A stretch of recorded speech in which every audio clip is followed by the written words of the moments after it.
राधे राधे दोस्तों। पहले भाग में हमने आपको दिखाया कि मैं तैयार हो चुकी थी और पूजा तैयारी कर ली थी और मेरे घर के रास्ते में बरगद का पेड़ पड़ता है। मैंने देखा कि वहाँ बहुत भीड़ थी और धूप बहुत तेज़ थी, तो मैं दीदी के घर गई और मैंने कहा यहीं पर टहनी मंगा लो, हम लोग यहीं पूजा करते हैं।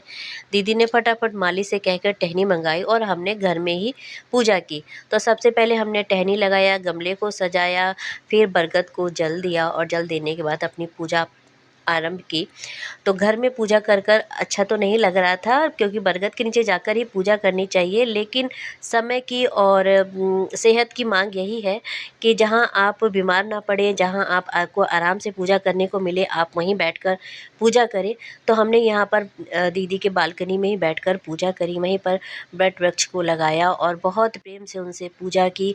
और 1 साल का इंतज़ार रहता है इस पूजा का। तो हमने पूजा किया और पूजा में हर बात का ध्यान रखा कि कहीं कोई गलती ना हो जाए। तो पूरे आदर भक्ति के साथ हमने पूजा करी और पूजा करने का जो सबसे अच्छा पार्ट होता है फेरी लगाना, वो हमने फेरी भी लगाई और फिर एक दूसरे को माला पहनाते हैं ये कहकर कि ये आपके पतिदेव ने आप बहुत दूर से आपके लिए हार मंगाया है। तो इसमें हास परिहास भी होता है, कहानी भी होती है, सब कुछ होता है, तो बहुत अच्छे लगता है पूजा करने में। और आज हम दोनों बहनें ही थे पूजा करने के लिए और कभी-कभी ऐसा होता है कि 4-5 लेडीज़ मिलकर भी पूजा करते हैं। तो कहने का मतलब ये है कि जहाँ आपको सहूलियत हो वहाँ आपको पूजा कर लेनी चाहिए। इस तरह का भ्रम नहीं रखना चाहिए कि बरगद के नीचे नहीं गए तो आपकी पूजा मानी नहीं जाएगी, ऐसा नहीं है। बड़ी-बड़ी जगहों में भी जहाँ हम नहीं जा सकते हैं तो लोग टहनी मंगा के अपने घरों में पूजा करते हैं। तो हमने पूजा किया और पूजा करने के बाद में जब बारी आती है कि 11 चने और एक बरगद का फल आपको निगलना होता है, थोड़ी-सी मुश्किल होती है, लेकिन हमने वो भी किया।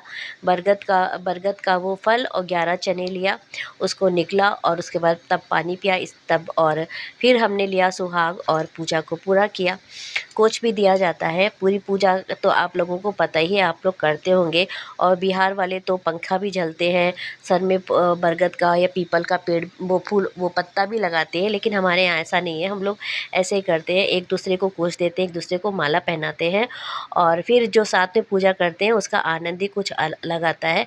तो पूजा संपन्न करने के बाद मैं गई अपने घर और घर से जब वापस आई तो मेरी बहन ने गरमा-गरम खाना बना कर रखा था। उसने कहा था जल्दी से खा लो, ठंडा हो जाएगा। और कल भी हमारा उपवास था, कल शिवरात्रि थी, मासिक शिवरात्रि थी, तो कल भी हमारा उपवास था। तो पहले हम लोगों ने बरगद से गले मिला और उनसे क्षमा प्रार्थना की और कहा कि अगले साल भी हमें पूजा करने का मौका दीजिएगा।